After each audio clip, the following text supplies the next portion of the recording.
said he wanted me to speak on war and peace. And I said, well, I really haven't read a lot of Tolstoy. But then he clarified what he meant, and I still felt a little challenged because the theme of the gathering is, what are you looking for? And I thought, well, how does that fit into what are you looking for? And then it suddenly struck me that most people, I think in most parts of the world, if you were to ask them, what kind of world do you want for your children and your grandchildren? They would say, a world in peace, right? We want peace. We want a world in peace. This is what people have always said. My grandmother used to ask her, we used to ask her, what do you want for Christmas? And she'd always say, oh, I just want everybody to live in peace and get along. And I'd say, well, I can't buy that at Macy's. Can you come up with something else? But this is what people have said for centuries. This is what we're always looking for. We always say that we're looking for peace. We want peace. We want an end to conflict. We want an end to violence in our own societies, in the world. And yet, we don't ever seem to get there. And I think one of the things that shocked the world, or at least the Western world, about Ukraine, and you probably saw references to this, was, oh my God, this is in Europe. Europe doesn't do this anymore. Europe doesn't fight wars anymore. How can this be happening? Well, of course, it overlooks the whole conflict in Yugoslavia, which was in Europe. It overlooks the involvement of European nations and the United States in wars outside of Europe over the years. So it was really kind of a groundless comment, but it seemed to suggest that there was this belief that we are now beyond that. We don't do war anymore. And by the way, when I speak of war, we're going to be talking specifically about war, large, group war, nations at war, religions at war. But violence takes many forms. It's not just war. Oppression is violence, apartheid is violence, occupation is violence, refusing to let a boat of refugees from Africa land in your territory is violence if you send them back and their boat goes down. So to pretend kind of that violence had come to an end simply because World War I and World War II were not followed immediately by World War III, I think the world kind of woke up to that. But the bigger question is, why do we all say that we want an end to war and we want an end to violence, we want an end to bloodshed, but we keep doing it? Albert Einstein said, insanity is doing the same thing over and over again and expecting a different outcome. So we keep doing the same things over and over again, but somehow we think we're going to get it right. Corey brought to my attention a conversation that Krishnamurti had at the United Nations called Pacem in Terris, which is taken from the Catholic Peace on Earth, Peace on the Earth. And it was kind of a feisty conversation with some UN officials because they were kind of hoping that he would say that, oh, things are looking positive because of organizations like the UN, and there's now structures where people can talk and debate and discuss their conflicts and all this. And he basically said, I don't see no signs that we're getting out of this. That time is not resolving it. That I think Krishnamurti used the phrase social evolution.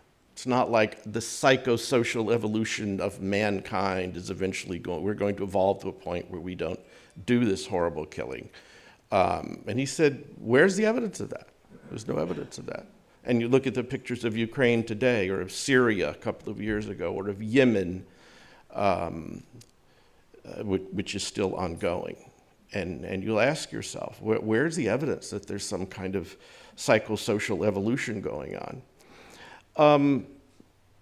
So I want to raise some questions or throw out some ideas, and then we can have a conversation about it. What I really love about talking to an audience of followers of Krishnamurti is that when I give talks or present lectures or whatever in Washington, and it's to other academic groups or to diplomatic community or to people on Capitol Hill, And it's like, I kind of know how they're conditioned already to see the world, which makes it very easy because you kind of know what they want to hear, you know what their frame of reference is, you know they're not going to question outside certain bounds.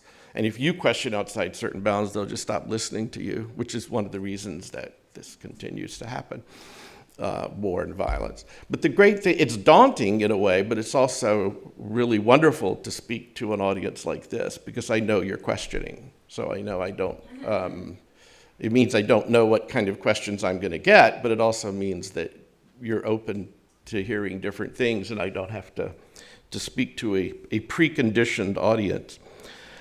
So why do we keep doing this? Why do we keep doing this grossly wasteful, destructive action? And let me just give you an example. Some figures I got from the Cost of War project at Brown University. This is a very sophisticated project. They study data. They're basically data crunchers of war. But what their goal is to show what wars cost, what wars are costing us. And they have determined that since 9/11, when the US launched the war on terror, war on terrorism, war on terror, which I had problems with from the beginning because it was a war on an abstract noun, which is kind of syntactically doesn't make much sense. But since the attack on 9/11 and the subsequent war on terror, the US has spent $8 trillion with a T, $8 trillion on military operations, defense spending, etc. 929,000 people have been killed. 38 million people were displaced, made refugees or displaced within their own countries. And the US has taken actions in 85 countries around the world of various types. We know Iraq and Afghanistan and Somalia maybe, but there's also been other actions. So you've got to stop and think, what could that $8 trillion have done? Could that $8 trillion have gotten rid of student debt? Could it provided free insulin to diabetics? Could it have perhaps created conditions in the world that make terrorism and the rise of terrorist groups less likely?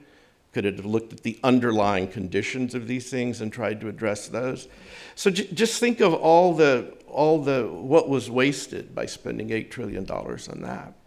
But we keep doing it, right? So insanity is doing the same thing over and over and expecting a different result. So I think my final conclusion is we're all insane. And when it comes to war and fighting and killing, we are, in a way, because we keep thinking that somehow we're going to evolve out of this, or we've got the answer, or liberal democracy is the answer, or world communism is the answer, or global Christianity is the answer, or whatever. And none of these things have been. I want to emphasize that what I want to talk about here, what I want to kind of focus on. Well, let me go back. One of the things that attracts me so much to Krishnamurti's teachings, and it's, Yap, what you were referring to also, is that he looks at both the outer world, what we see, but also the inner world. He understands that connection. And he understands the fact that reality, in fact, is seamless, right? You can't say there's humans think one thing, but nations act another way, or there's no real distinctions. There's no real distinction there. We are the world, right? We are, when nations act, when people kill on behalf of religion, that's us. That's us. Krishnamurti actually says at a certain point, it's a provocative statement, which is not a surprise. He said, "The causes of war are created by you and me. War is the spectacular expression of our daily existence, is it not? We identify ourselves with a particular group, national, religious, or racial, because it gives us a sense of power. And power inevitably brings about catastrophe. You and I are responsible for war, not Hitler, Stalin, or some other super leader." So that artificial distinction we have between how we think, what goes on in our minds as individuals, and what happens in the world is artificial. There is no real distinction. So it's the first thing that that I think we have to reflect on. But that being said, I'm not going to focus so much on talking about why humans kill other humans. I think we are a species that kills. That's the inner. That's something that human beings have always done. And I think we all know some of the reasons that one individual might kill another human being. Self-defense, rage, greed, revenge, voices in our heads, road rage. I mean, we're a species that kills because somebody cuts us off in traffic. So the hope for world peace seems pretty far when that's at our core. So sadly, we kill each other and other living things pretty easily. But since the topic is war and peace, I want to talk about this larger scale killing, which is what war is, organized group killing, because that's what war is, right? Killing between people happens for all of these reasons related to relationships between people. But war is when groups fight other groups. Russia fighting Ukraine. The nation of Russia at war with the nation of Ukraine. And in that sense, killing is committed on behalf of group identity. We're killing because of our group. We're killing for our nation, for our religion, for our ideology, for our ethnic community, for races. That's what the killing is about. Is it linked to those other sources of individual killing? Absolutely. Greed. I mean, Putin wants to absorb Ukraine. Greed. Putin wants to absorb the wheat growing areas of Ukraine. So it's linked to those things, but it's a different process.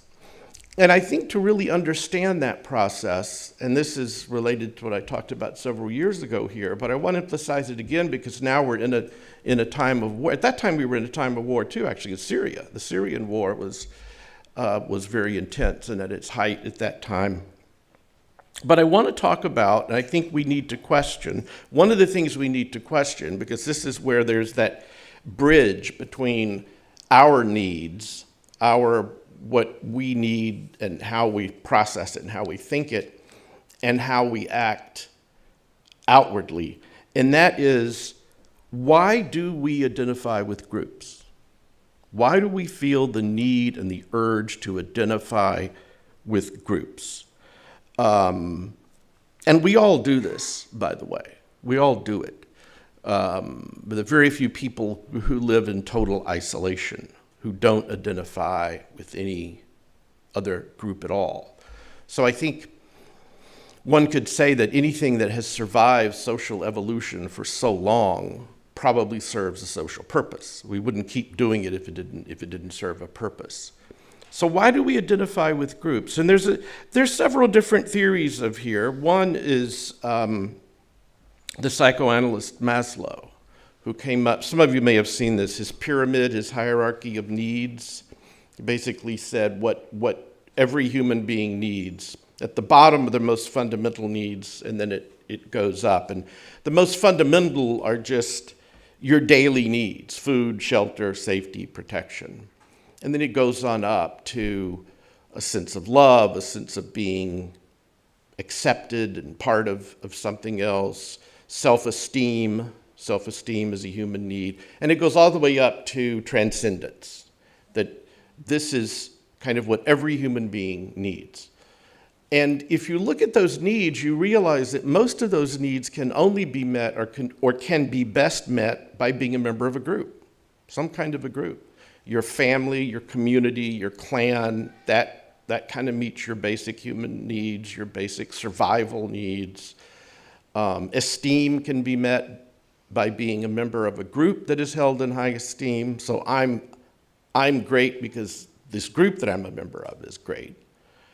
And you go all the way up. And that final kind of ultimate need of transcendence is clearly that's what religion is about, the sense that I transcend, that by believing this belief or being in this religion, I have a certain transcendence.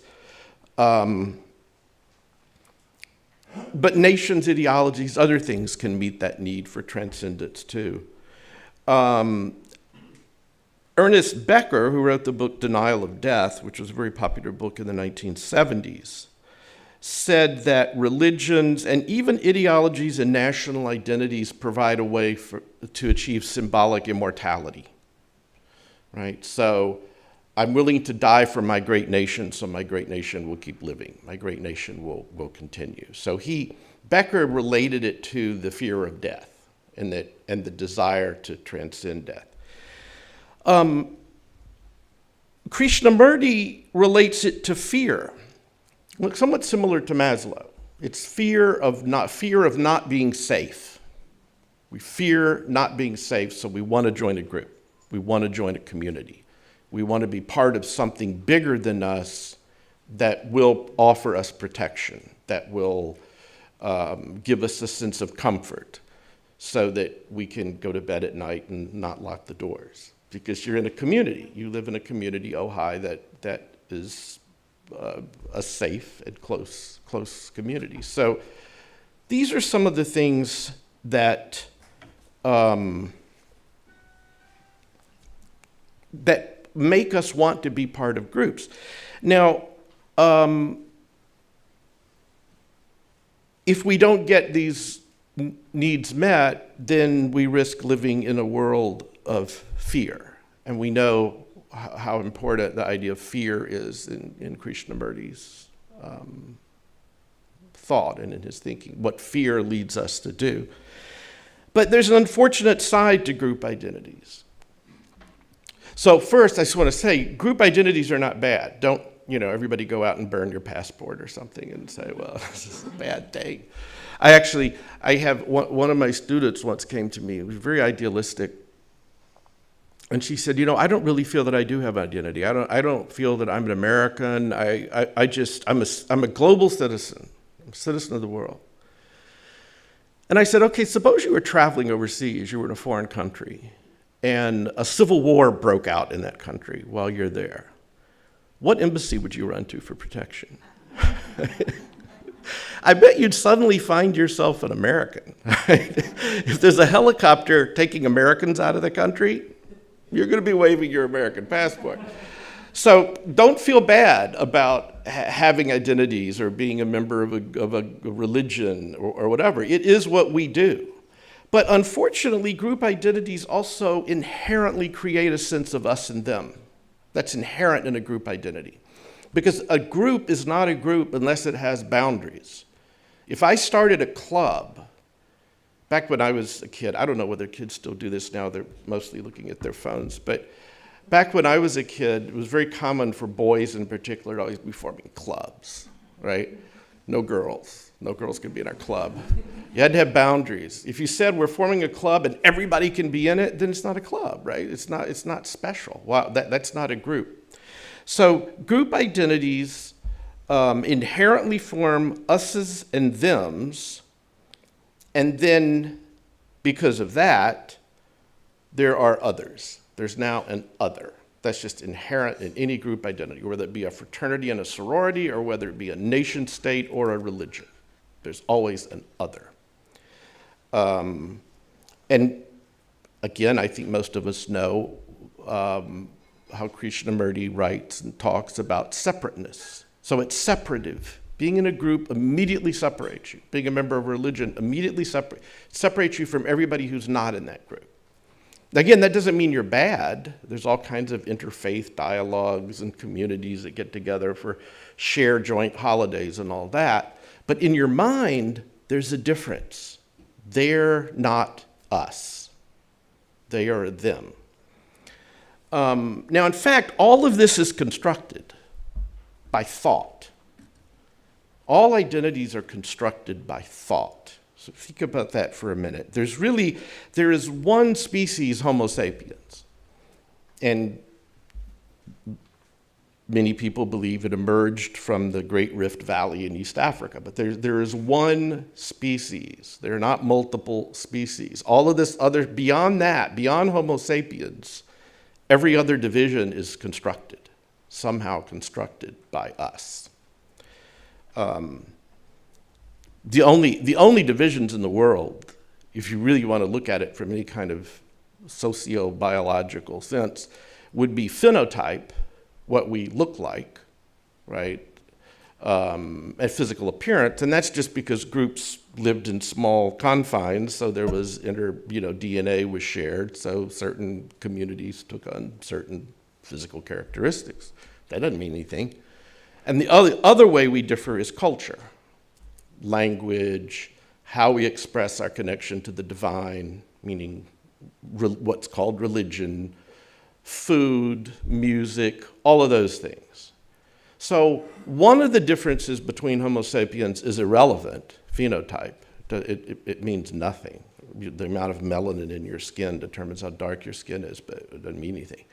And the other one is wonderful. It's what makes the world an interesting place, right? Because there's different music and there's different food and there's different, so there's really no reason for either of those two things to have become the divisive sources of conflict and war that they have. But they have because of this process that groups have of othering.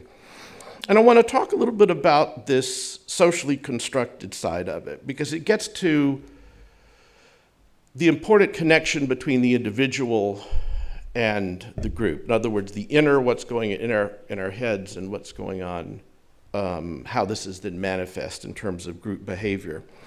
It wasn't that long ago in human history that people lived in mostly very small groups, right? Clans or extended families or villages. I mean, most of this was before recorded history. But that is probably the bulk of Homo sapiens' existence on this earth. That's how we lived. So communities made sense in the sense that every group may have had its origin stories, its kind of religious beliefs, or its practices, what now we would call indigenous religion, which is the groups that have managed to hold on to those original stories. But not religions in the sense of organized institutions, not the Catholic Church, bishops and all of that, just a shaman, the shaman in the clan who led whatever kind of a relationship that group had with the divine. And sure, the groups fought, different clans and groups fought, usually over tangible things, access to a watering hole or an area of fertile land, or maybe population pressures. One group's population grew and it needed to expand out, so it came into contact with another group, or a disagreement between leaders. But we're not talking about large institutionalized war. So what happened? Well, I don't want to give a history lesson, but I think we all know what has happened in human history is that we have begun to aggregate in larger and larger groups. Sort of empires, kingdoms, nation states, which are the dominant actors in the international scene today, are nation states. Institutionalized religions, world religions that expanded beyond a particular culture, right? So Christianity and Islam are the two most prominent ones. These are religions that became large group identities and moved beyond any particular cultural context, unlike what people call indigenous religions. So as groups get larger and larger, so now you have nation states like China with over 1 billion people, or India with over 1 billion people. And as groups get larger and larger, it's no longer like that small clan or that small family community where you actually everybody knows everybody. So no one can possibly know every other person in their nation or their religion. So 300 million people call themselves Americans, but any one of those people probably only is in relationship with about 25 or 30 other people, with real relationship with 25 or 30 other people. So what keeps those communities together? How do they act? How do they go fight wars? It'd be one thing if you were in a clan and one of your members came back and said, hey, the clan that lives over there is taking our watering hole. So now, okay, let's go get our clubs and go beat them away from the watering hole. But how do you mobilize people to act on behalf of a group when when no one in that group actually knows more than the tiniest fraction of the group? There was a political anthropologist by the name of Benedict Anderson. He was a Marxist political anthropologist. And I point out that he was a Marxist because Marxism was against the nation, against nation states. And Benedict Anderson said that all nations, and he could have been speaking about religious groups, he could have been speaking about ethnic groups, he could have been speaking about language groups, any large group, is an imagined community. You imagine yourself in community with other people because you're not in a real community like a small town or a village. So how do you keep people together? And importantly, for the subject of this talk, how do you mobilize them to do things like fight a war for that group? You keep them together and you hold them together by ideas, by thoughts, by things that are created in the head, religious dogmas, political creeds, national myths, national narratives, national stories. Every nation has a national story, a national myth, who we are, why we're here, who is not us. In other words, some definition of who's on the other side of that boundary. Who is not us? Who's us and who is not us? Importantly, why we are better. Because you don't want to be a member of a group that doesn't claim to be the best, right? American exceptionalism or French nationalism or anything. You want to be the best if you're going to be a member of a group. So that's part of these national narratives. Also religious narratives too, right? The only way you're going to have eternal life is to believe in Jesus. Or the only way you're going to have eternal life is to accept that Muhammad was the last prophet of Allah. So there's always this supremacy, this inherent supremacy. And that's part of what attracts people and keeps them bound to the group. It's the self-esteem factor, right? I believe in Jesus. I'm a Christian. I'm part of this community of 1 billion people. But therefore, I'm going to go to heaven. So I'm inherently select. It's kind of like those, at sporting events, they have those foam fingers, number one. We're number one, we're number one. It's like every group is doing that. And inherent in that is why other groups are worse. Or even worse, they're a danger. They're a threat. They're a threat to our supremacy. They're a threat to our greatness. These are the things that keep groups unified, that keep imagined communities unified. And these are who fight wars. It's the large groups that fight wars, as war in the sense that we're using it, not just violence is committed at all kinds of levels of society and by humans, various levels. But if we're talking about war is committed by kingdoms, empires, nation states. And these groups mobilize their members to fight other groups. Krishnamurti said, wars are caused by ideals, religious ideals, national ideals, and ideals created by thought. That's the important thing to remember. These are things we've imagined, we've thought up, and then we propagate. So in Take nationalism. I was as early as first grade. Every day of school began with the Pledge of Allegiance. Right. This starts very early on. This is who you are. You're conditioned to believe that. This is who you believe. Our family's Christian. This is what we believe. All of these group identities are inculcated in us. The society at large, it's in their interest to keep this going, right? So that you can mobilize people. I'll talk about that in one moment, about mobilizing people. Krishnamurti also said, as long as we divide ourselves into groups, nations, different religions, and ideologies, there will be the aggressor and the defender.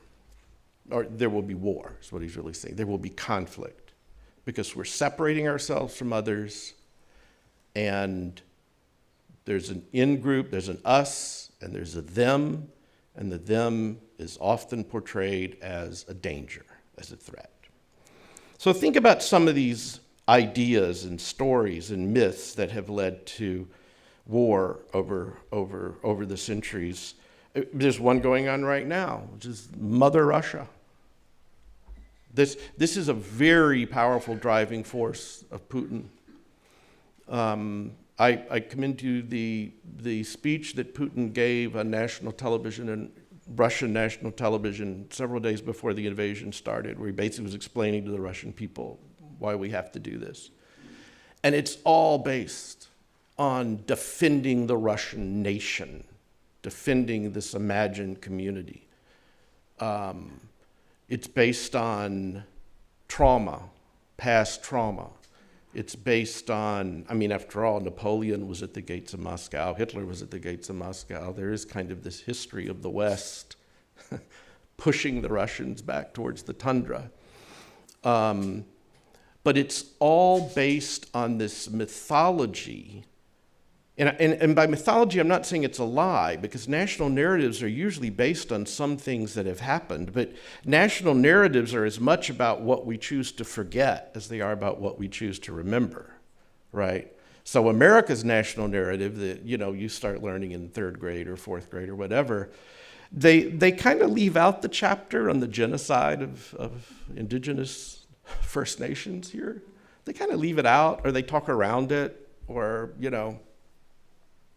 and where I grew up in Birmingham.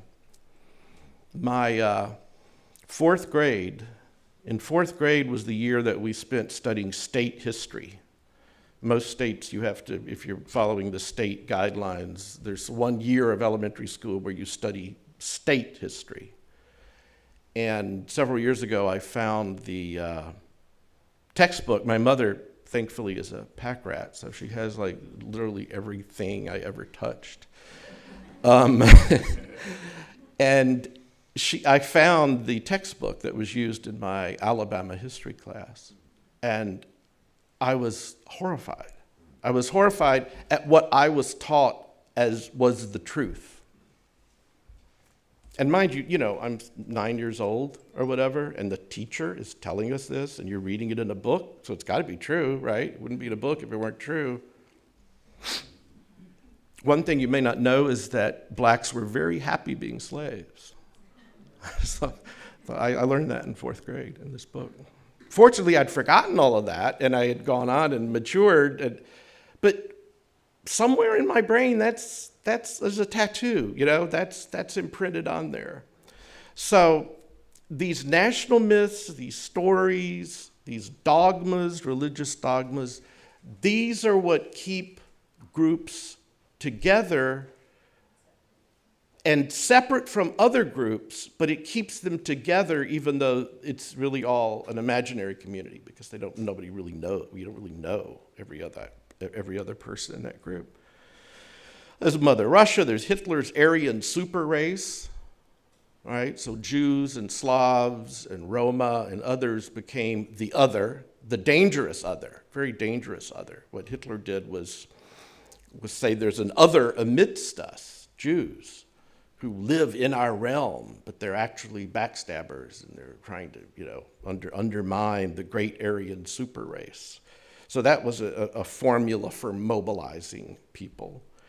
White nationalism today in this country, the superiority of whiteness, which is not just an American thing. All of colonialism was based on the superiority of whiteness. The superiority of whiteness well predates David Duke. And it's not just an American thing either. Any of the religions, Christianity, Islam, even Judaism, the chosen people, there's an element there of selectness. These are the things that we kill for. But it's even more interesting than that, and even more powerful than that, because we don't only kill for these things, we die for these things. We're willing to die for thoughts. And you know, I'm thinking back like the Iraq War in 2003 when George Bush started running this $8 trillion tab. And when the coffins would come home, he would say, they died for our freedoms. They died for our freedoms? They died for the flag. Have you heard that expression? Die for a piece of cloth? Other peoples have had the same thing. They died for world socialism. They died for Jesus, onward Christian soldiers. They died for Allah. So we kill and we die for thoughts, for ideas that make us feel part of a group, that make us feel protected, that make us feel less fearful. And this is powerful stuff. This is powerful stuff to think about in your own mind, and that's what I hope we can have the dialogue about. What are you willing to die for? Your family, perhaps your immediate family, if there was some threat to your family, your friends, your neighbors, your religious beliefs, your ideology, the flag you live under, your political system. You're willing to die for democracy.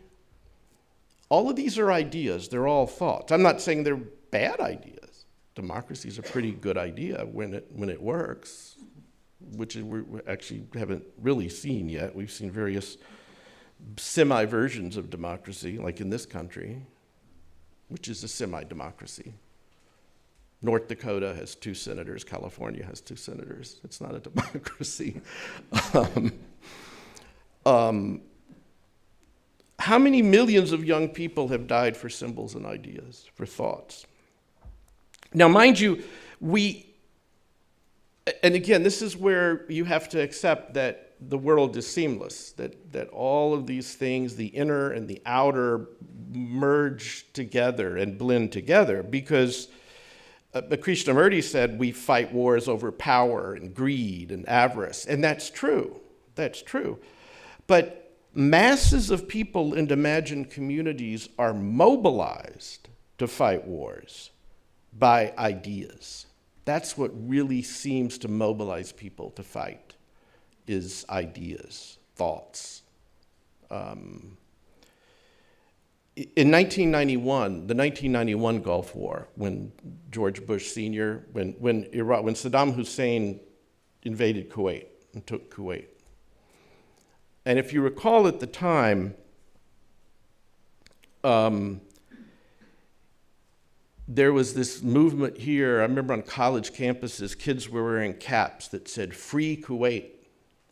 And the whole movement was free Kuwait. The Kuwaiti people have been invaded by Iraq. We have to free Kuwait. We're fighting for freedom. We're fighting for the Kuwaitis' freedom. Well, first of all, the Kuwaitis weren't free even before Saddam. They were ruled by the Sabah family. They lived in an emirate. But second,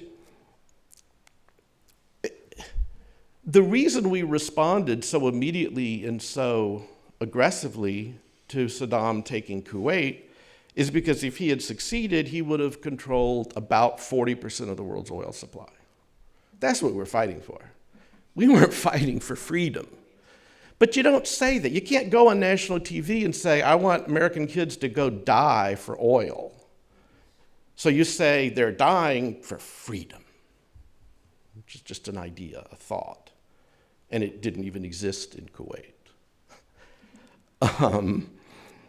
And the same thing with Putin and Russia and Ukraine. Putin wants Ukraine. Yeah. Ukraine produces one of the largest producers of wheat in the world. And they have access to Black Sea ports. That's a great, tangible act. That it increased Russian power tremendously. But that's not even what he's saying to his own people. He's saying this is about defending Mother Russia. This is about finally getting revenge for the worst moment in the history of the 20th century when the Soviet Union collapsed. This is about our pride, about our honor, about fighting the West, the other that's trying to,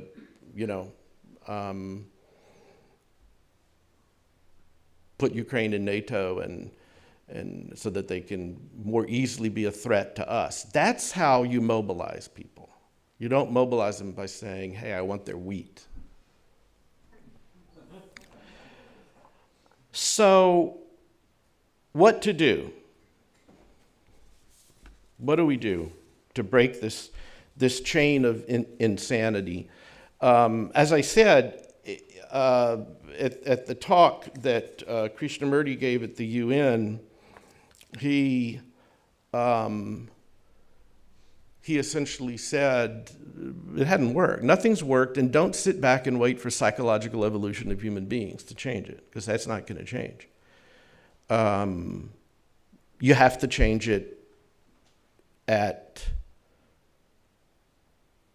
all you can do, all I can do, all any one person can do is change it at their personal level, question their own thinking about this.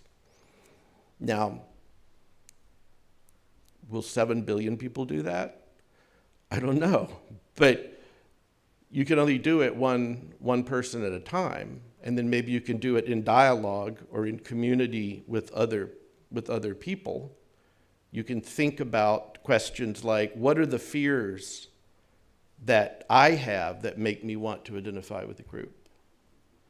What are the fears that I have?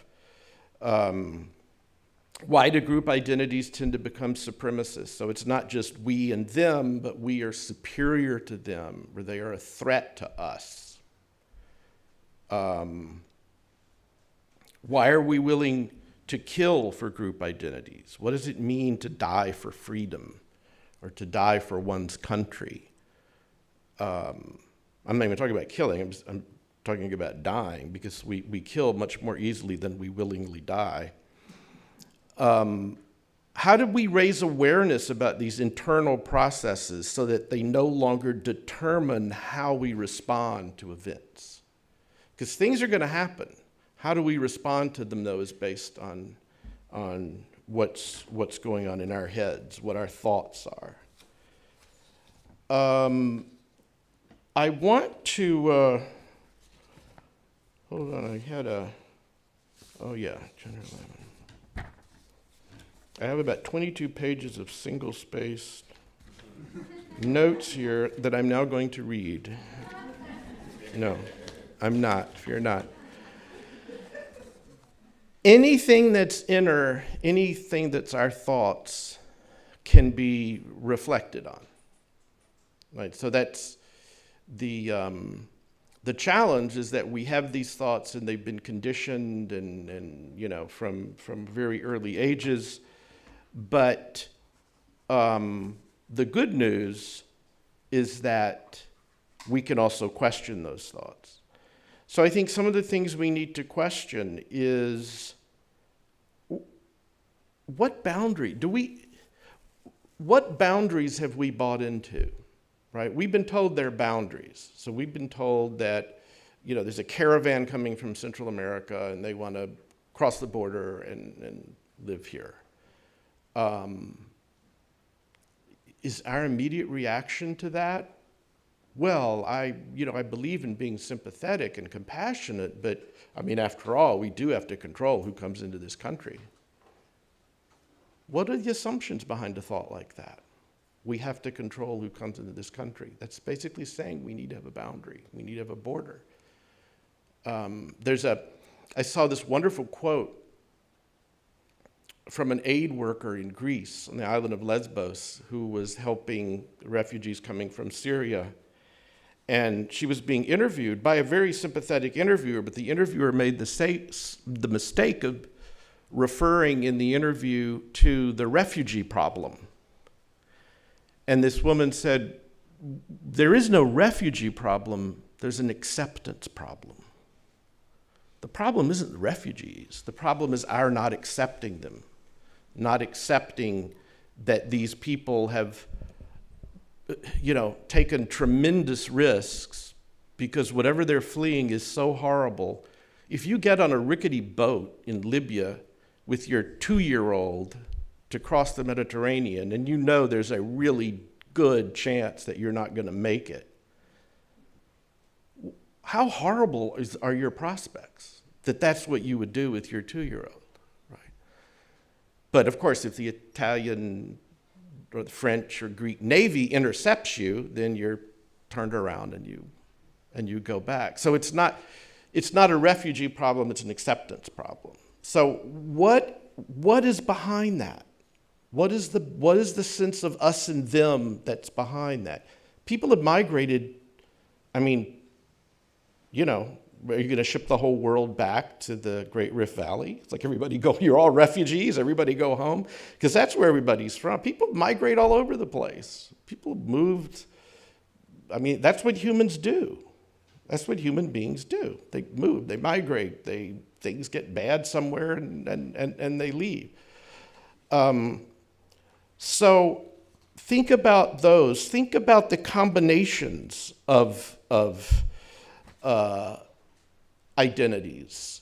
As I said, don't feel bad about considering yourself a member of XYZ group. That's just social evolution, unless you want to go live like the Unabomber or something out in the middle of the woods. We all are in relationship in parts of communities and parts of groups. And as I said, if you're traveling overseas, that American passport is handy if you get into trouble. But think about how dangerous some of these combinations can be when identities become combined. Russian Orthodox religion with Russian nationalism. Evangelical Christianity with white supremacy. Then you start to get really potent forces in the world, because you're now two walls, two sets of others, two sets of enemies, and they're combined into one identity. So that's the work. That's the work that needs to be done, and it's internal work or work in dialogue, or working with other people, talking to other people like we're doing here. But short of that, as I said, Krishnamurti was, I think if you watch the tape of him at the UN, it got a little feisty because he offended his hosts, who were all proud of saying, oh, we've got the UN, and look how much better the world is than it was before World War II. This was in 80-something, he was speaking at the UN, 84. So a couple of years before he died, he was speaking there. And he was saying, then why do we still have wars? We have 40 wars going on today, he said, and you're talking about how institutions will stop this, which they clearly haven't and won't. So if you want a quick fix, it's not going to happen. If you want to sit back and just wait for us to evolve evolutionarily, it's not going to happen. If you think that if everybody just tells their kids and their grandkids, what I want for you is a world of peace, don't fight, and it's not going to happen. It's got to happen really internally with us. And then I don't want to give up all hope, but the hope is that over time there will be a critical mass of people who start to think more reflectively about this, start to look at their knee-jerk reactions, their knee-jerk identity reactions that they have. So my dream is to create a group of people that do not feel attachment to identity, and then that will become the super group. And no, I'm just kidding. We will be the number one. We will be number one. So I think I'll stop there. I do have a lot of other notes and all, and lots of, Jiddu was so way ahead of his time on this stuff. I mean, he really was. He was talking about this identity and following dogmas and following creeds and because he recognized these are all created by us. These are just thoughts. It's a thought. It's just, there is no structural difference between the New Testament and Das Kapital. They're just thoughts written by human beings about how the world should work.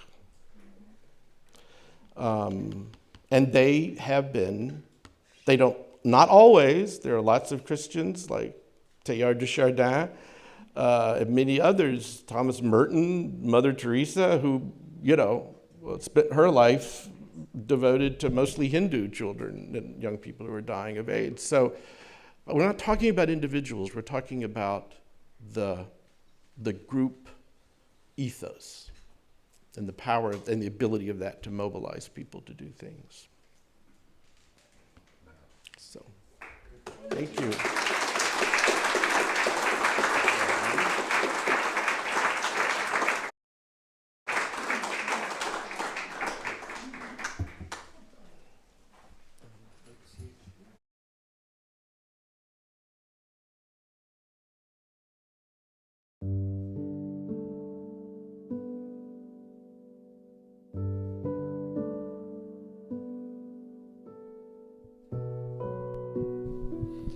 So for the last part of the morning session, so we have about 35 minutes. I hope you all have enough water. You don't need a bathroom break. I don't think that's scheduled in. But we have about 30 minutes to discuss.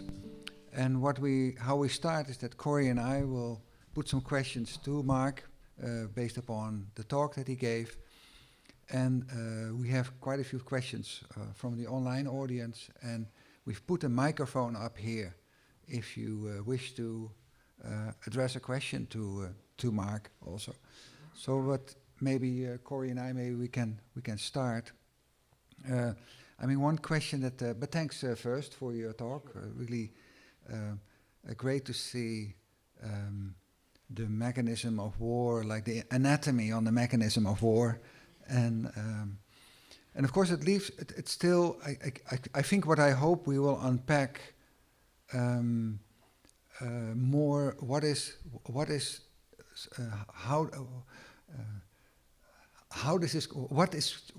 how is change going to come about? I think that's maybe the essence. But while I was listening to, especially in the beginning, you create a kind of paradox, right, with Maslow's pyramid. And the need, and then the consequences of that need, which could be fear or nationalism or identification. So you have on one hand identity, and identity has boundaries, and boundaries has the potential of conflict, versus Maslow's pyramid, where there's a need for belonging. Mm-hmm. So how do you look at that apparent or maybe actual paradox there? How can both of them exist? Both the need for belonging, yeah, and without the consequences of identification, yeah, and the inevitable conflict, because it's you and me, or us and them. I think, well, first of all, Maslow wasn't writing about group identity. He was writing about human needs. Mm. And he was trying to present a structure of what every human being's needs are, and kind of rank them in priority with the most important at the bottom. That's why I used a pyramid. And the bottom are just survival needs, just basic survival needs. And I forget, actually, I don't have the pyramid in front of me, but then above that you had, a need to understand. Need to understand your life. What does life mean? And then above that was like self-esteem needs, and at the very top was some kind of spiritual need, some kind of sense of transcendence. So he was talking more about just kind of as individuals what we need. I applied that to the idea of group identity because it's clear that identity in groups, with groups, provides many of those needs, right? So the very basic survival needs are provided by your closest, your family, your closest friends, your what would have been, 10,000 years ago, your clan, your tribe, your small group. And then you rise on up, and the more you rise up, you find that the needs can be met by larger and larger identities. So esteem, self-esteem needs. I mean, that can be met by being the member of a nation that is somehow portrayed as victorious or successful or great. But even though you don't necessarily have anything to do with it, the comedian George Carlin, some of you probably remember, not the younger people, but George Carlin, who was of Irish descent, Irish comedian back in the 60s, used to do this really funny routine where he said he was walking in the St. Patrick's Day parade, and all these people were wearing pins that said "proud to be Irish." And he said, "What did you do? You just happened to be the descendant of somebody born in Ireland. Why? Where's the pride from?" But that's a self-esteem need. So somebody can feel maybe their life isn't going well, or they're not financially successful, but they can be proud that they're XYZ.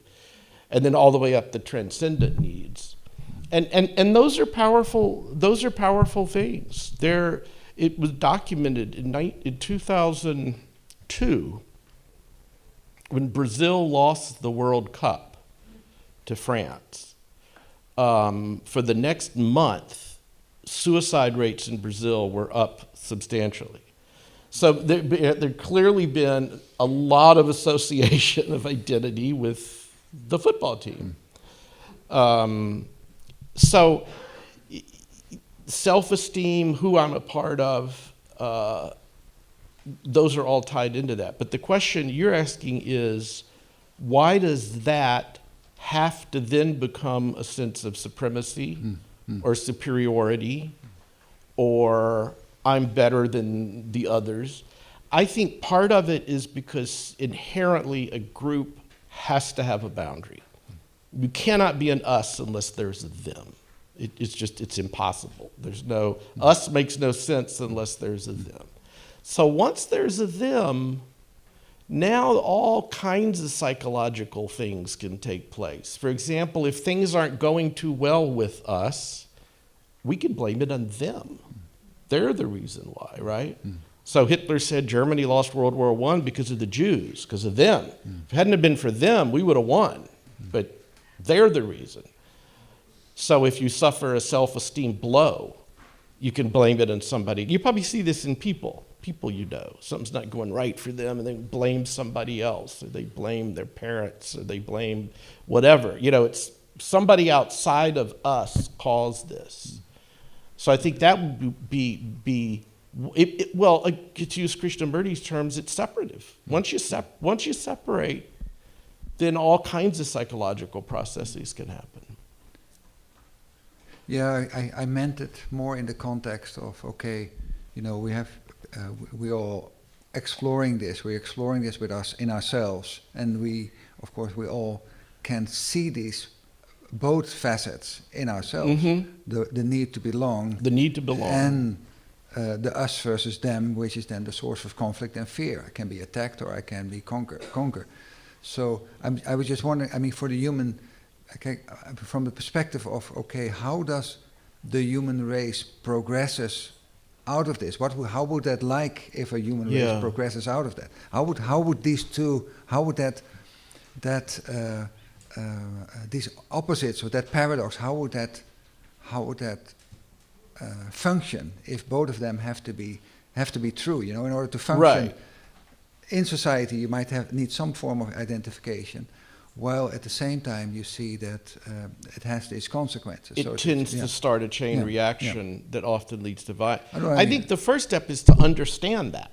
Just what you said, to just simply be conscious of that, to understand that. So to question your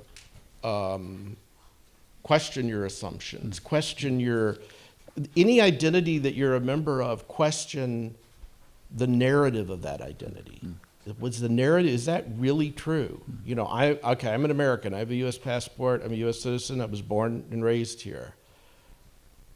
But is it true that we need to have a wall on the border to keep other people from coming in? You know what I'm saying? Question, I can still be an American, but not necessarily feel like people who are desperate should be turned away because they're not us. So I would say that's the first step, is just awareness, just consciousness of it. But in terms of, on a larger basis, I kind of agree with what Krishnamurti said at the UN, just because he made the point, he said, you can only do this in yourself. And somebody said, but will that, one of the interlocutors he was with said, but will that actually change the world? And he said, I don't know, try it. So that's the one thing you're in control of, is how you reflect on these things. So can I, because I think this is in line with the question that came up for me listening to your talk. Somehow, how do I approach this? And how do we approach this here to sort of bring it into the room? Something about, you mentioned self-esteem and the kind of responses that are active in me particularly when I'm discussing or considering things that I think are very, very important. And I think it's interesting to explore that, to really see if I can be in touch with what it feels like when you and I are discussing something and we agree. Mm-hmm. Because it feels like we're together, and it feels like we're working towards something together, and it feels very good. Right. Where on the other hand, especially if we're talking about something that you and I care very deeply about, and we disagree strongly, it feels very different. And, on one level, I can feel a little panicky, a little confused, and I can feel disconnected from you. But it can become even stronger where I become defensive, as though my child is behind me and I'm being attacked personally. So is it possible to, when we're in conversation with one another, to really feel all of that happening? Because that seems to be the place where if you escalate that, it makes sense that I could kill because that whole process is there living in me. So it's not only the ideas that I have, but it's the way that those ideas, that I feel them, and the feelings, the responses that are elicited from those feelings. So somehow, is it possible to be aware of that whole sense beyond just you and I sharing ideas, because they seem to live in us very deeply. So I guess that's somehow related in the sense that it's more than just coming to understand that thought can be a limitation between us, but to see, can we see how it informs our feelings and informs how we respond to one another on a very, very practical level, on a very real level. This is where it's active, is in my whole body. These ideas live.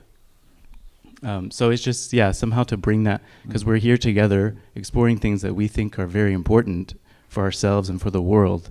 But what does that feel like when we're discussing them? And what happens when we agree and what happens when we disagree, somehow that feels like it gets closer to understanding the thing as a whole thing in us. I don't know. I think that's really, especially the point about disagreeing that you made, I think is very important, because to a certain degree, it depends upon what it is we're talking about. Sure. But being with someone who disagrees with you could evoke the fear that they are somehow going to impose what they want on you. I'm thinking about, if someone were to say, look, we need to have a sane, compassionate, open debate about abortion rights. So, and you get two people in a room, one who's pro-choice, one who's pro-life.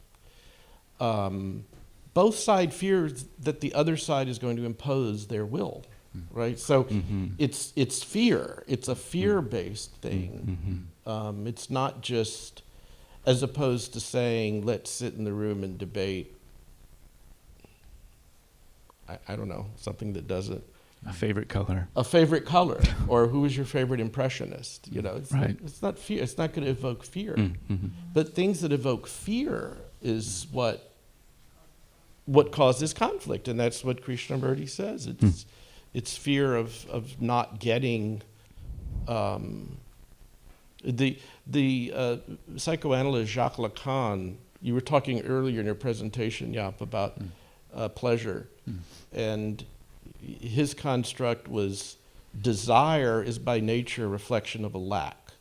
Because you desire something, it means you don't have it. That's what you desire. Having that desire fulfilled is pleasure. But that passes, and then there's other desires. So you're constantly trying to fill the lack, which is pleasure.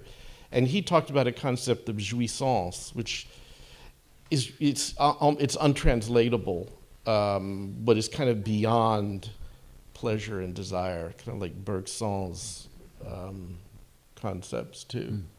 But if there's something you desire and somebody's prohibiting you from getting it, or if you perceive that they're keeping you from getting it, then it becomes fear and anger and hostility.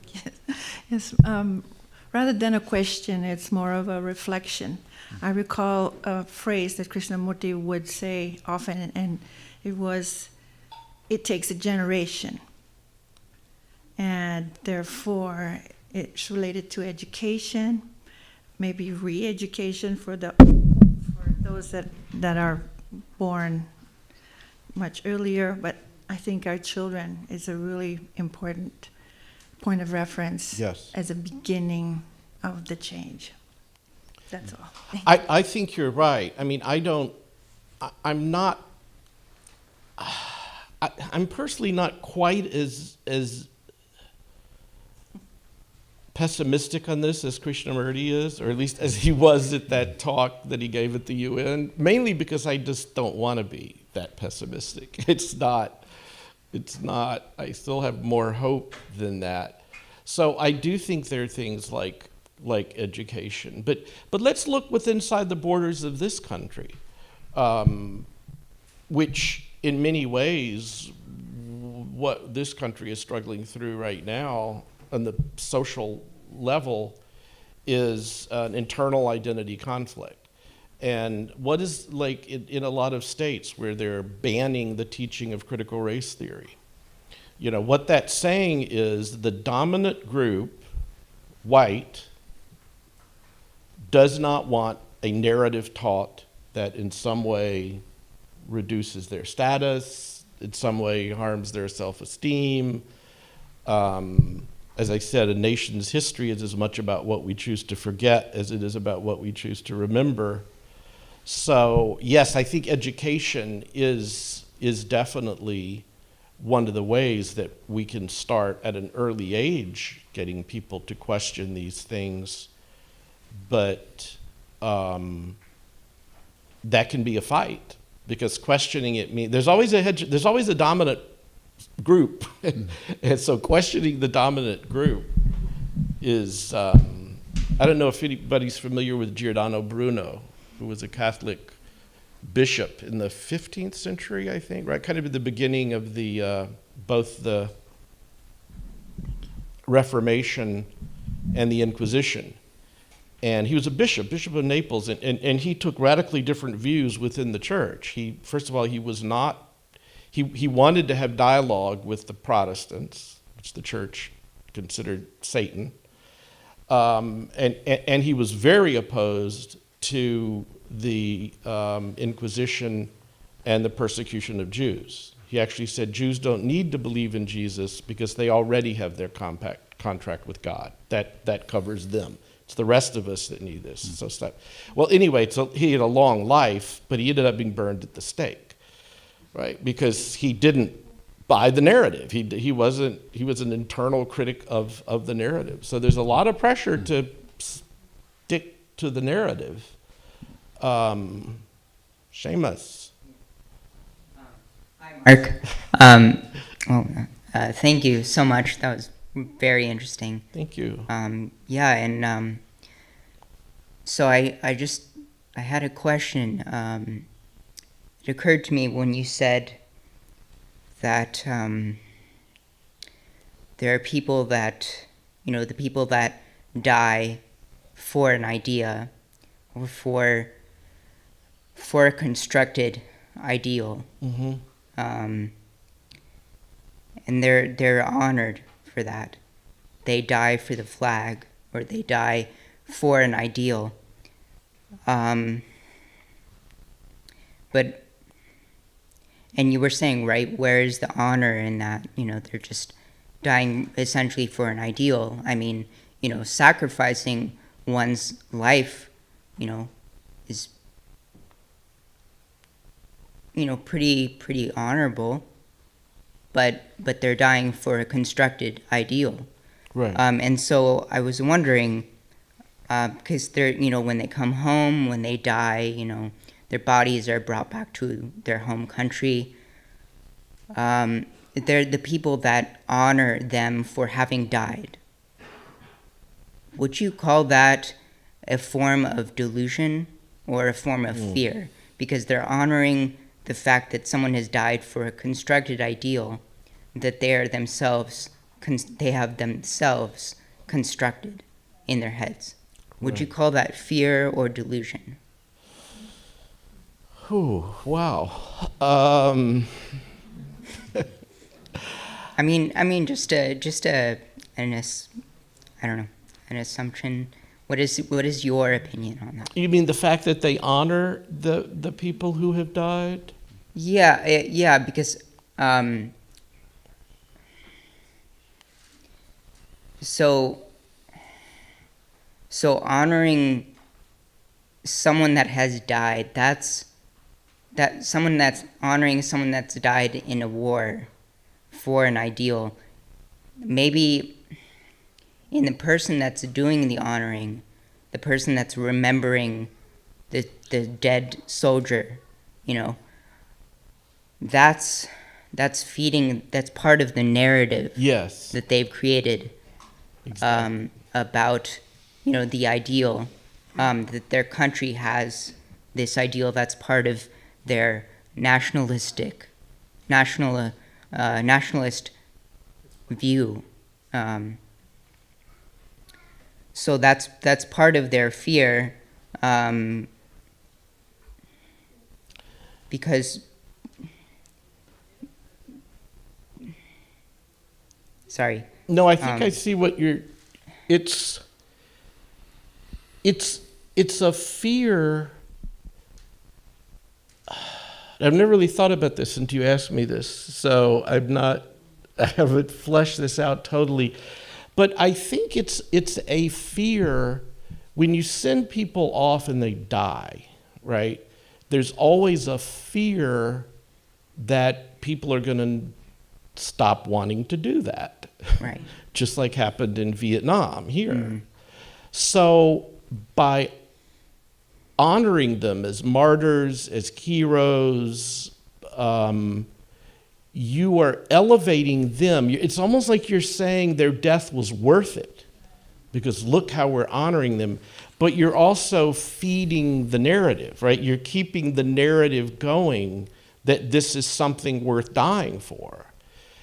And, you know, every society, I mean, the idea of martyrs in religion, you know, the Christians and the lions, and then Islam, the idea of martyrs, it's a very powerful thing because they died for the collective. They died for all of us. So you're reinforcing the power of the narrative of the story. I went in the 80s. I used to go to the Soviet Union, and they had these military cemeteries.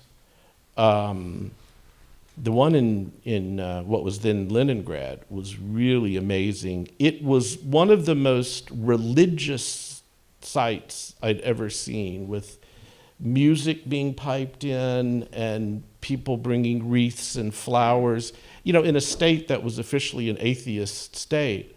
But that was the religion. The religion was where all these people gave their lives. Now, in that case, they really did give their lives defending, these were World War II veterans. So it's hard to argue that they were, you know, fighting. I mean, they were fighting for an idea. They were fighting for the idea of Mother Russia and world socialism, but they were really fighting a nasty opponent. But what was interesting is the way the Soviet state had turned them into these almost divine angels and creatures, almost the religiosity of it. So yeah, I think that's what it is. It's a desire to sustain the narrative and to say this was worth dying for, and look how you're honored for dying for it. Mm-hmm. Thank you, Seamus. Thank you. Thank you. Thanks.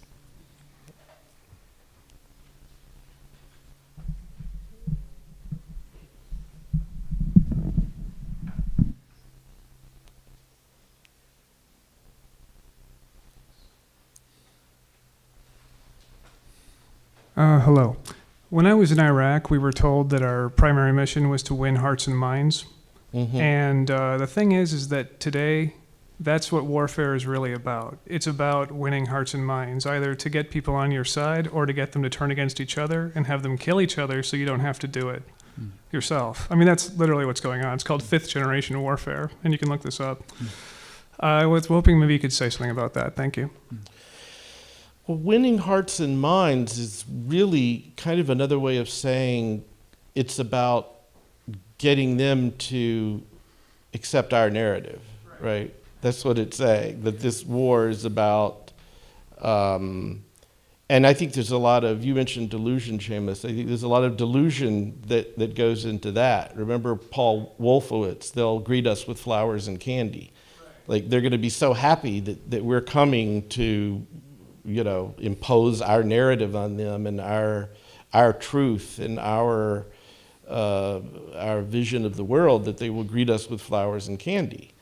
He forgot to mention IEDs. They also greet us with those. But, and I think the turn them against each other part, that I'm not as sure. So that was the goal, you think, or that, like in Iraq, or that I mean, that's certainly what happened in Iraq. Well, that's the thing, is that Iraq was a laboratory, and what they did was they just observed what happened, and now they're trying to, I mean, it's not just the U.S. that's doing it. Mm-hmm. It's also happening in Russia.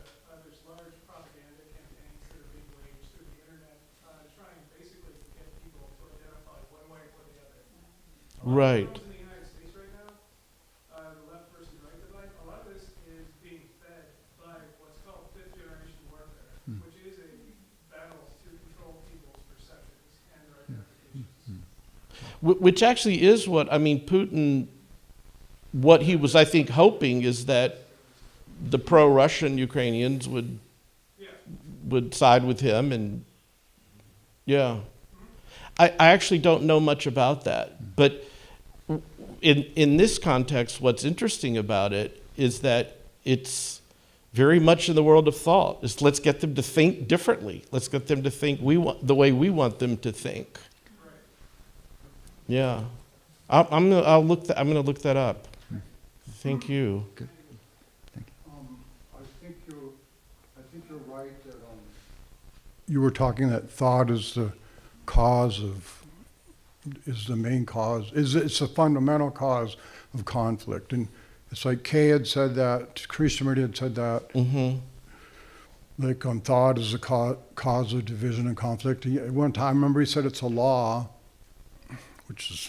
but I think it is if you observe it. And I'm not just within like nation to nation, but within interpersonal relationships, or even within oneself. It's like me and my thoughts. That's conflict, separation there. And I think that that peace is really the ending of thought. It's just an observation that every time the mind can stop thinking one time, or it could do it 100,000 times, but every time it stops and there's just silence, then there's peace. So I don't know how it's possible, like for the human race, as long as we're thinking beings and we think we're separate from each other, how can there be peace? The only peace that I've ever known is that when the mind is still and empty, Right. then there's peace. And it never ends. I mean, it's eternally always, every time it's happened, it's always true, daily. But whenever I'm in conflict, or whenever you see conflict in the world, it's related to my ideas versus their ideas, or me, the conflict within my thoughts of who I am and stuff, or between somebody else. So that's what I have to say.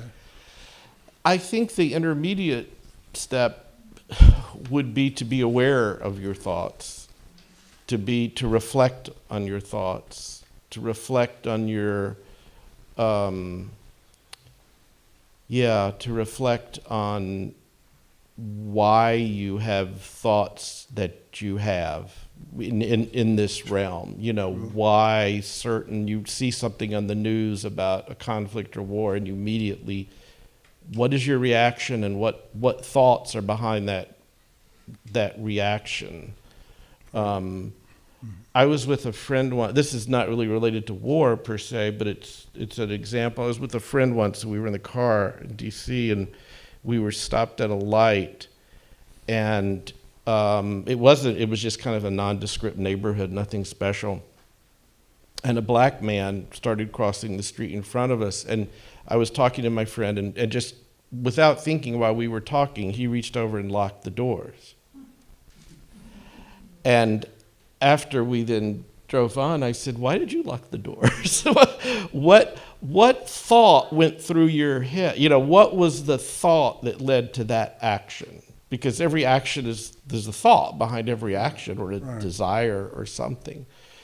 But it's what was the whole process? There was a whole process of thinking, most of which was happened like this, that led him in the middle of a conversation to lock the door because a black man was crossing the street.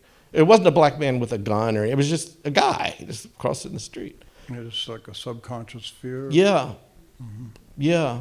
Well, that's thought too. It's just That's thought. It's coming to yeah. the surface. Most of our thought is subconscious. Right. I mean, most of it's like an iceberg. So, but yeah, had he not been thinking at all, had he been in a state of no thought, he wouldn't have done that. He also probably would have wrecked the car. Because if he had no thought. No, you can drive and be in no thought easily. Oh, no, But you're most true. of it's habitual. You're just That's a driving good down point. the road. Yeah. It's a good time to. How many times have I gotten home and thought, You can miss did an I exit. stop though. for a red light? Sometimes you can miss an exit. Yes, yeah. But the other stuff is pretty automatic muscle memory. But the point is, that's what we need to do about our identities and our war and the assumptions behind our identities and war and conflict is just stop and say, why do I think that? Yeah. Why do I believe that? Why do we feel like we're different? Yeah. So Like in the all interest thought. of time, I want to honor some of these questions that are coming in from online. Sure. So someone asked, do you feel that strengthening peace groups like the UN is a waste of time? There was a period, this has pretty much died down now, there was a period when the political right in this country wanted to abolish the UN because they saw it as a platform for bashing America, and this kind of thing. I don't think, if you see the UN as an organization that's going to bring around peace and the end of war, that's not where it has a great track record.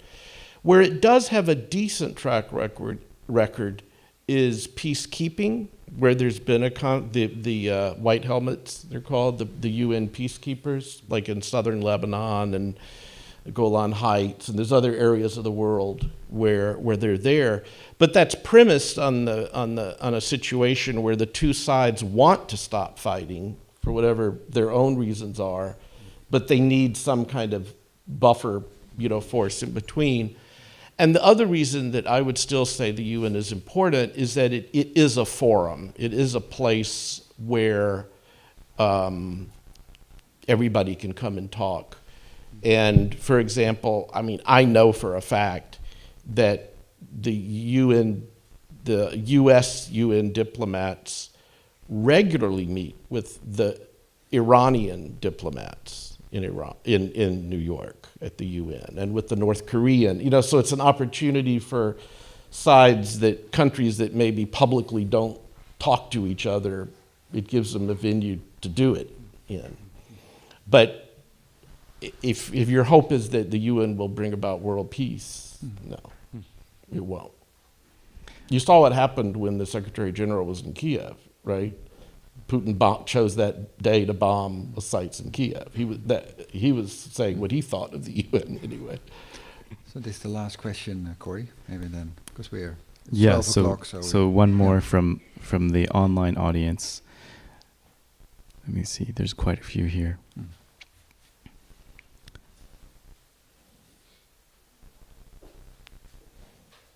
How can I practice letting go of violence in my daily life? Wow. Depends upon how violent you are.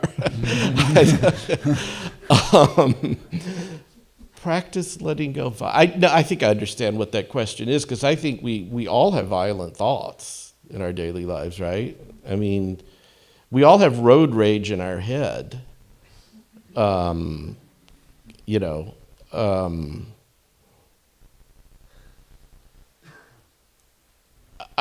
That's a deeper question than I think I can answer. Letting go of violence in my daily life,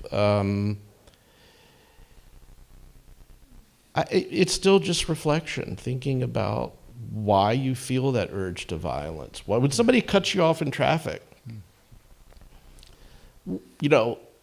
What is? It pisses me off too. My most used finger is the middle finger. But honestly, if you think about it, so somebody, is it because they got ahead of you? Is it because they took what is yours? Is it because they didn't ask you?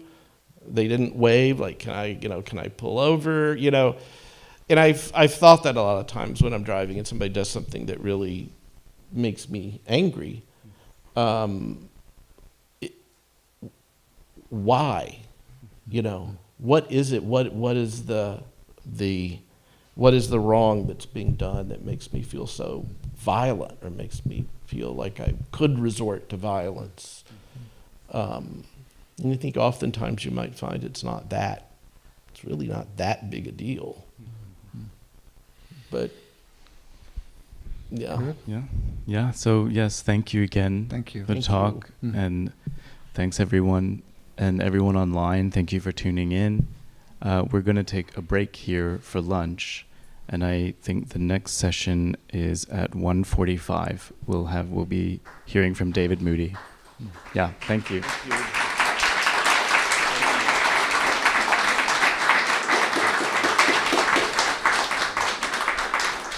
Sharing online videos? Are they watching videos online now? Give me the break.